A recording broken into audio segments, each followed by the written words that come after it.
Bueno, a ver, Ester, hemen dago buruketa, ez? Orduan,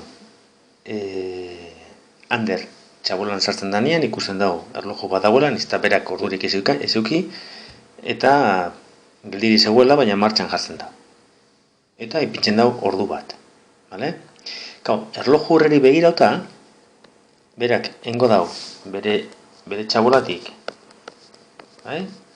Urten, jun, miren txabolara, hor denbora konkretu bat egon, eta gero bueltatu, bai? Eta orduan, erlojuan, imagina, berak ipini dagoela, zazpirak, bale? Eta bueltatzen danean, ikusiko dago ze ordu dan, bale? Bueltatzen danean, imagina, ikusten duela, 10 direla. Orduan, bera, jun, egon, da etorten, tardado, 3 ordu. Ailegatzen danean, miren etxera, begiratzen du erlojua. Eta hango erlojuan, markatzen ditu, 10. Vale? Egoten da berarekin, denbora pizkat, vale? Berbetan, eta imagina 11etan urten dela. Beraz, egonda ordu bat, miren etxean.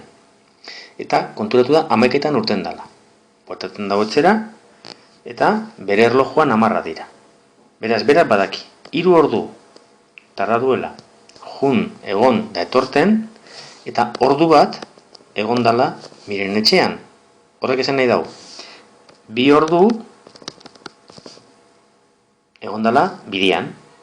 Ordu bat juten, eta beste ordu bat, bai? Ordu bat juten, eta beste ordu bat bueltatzen. 11etan urten denez, miren etxetik, ordu bat tarda duenez, ailegatzen bere etxera, beraz, atxira ailegatzen danean, berak ipino beharko dau, 12. Bale?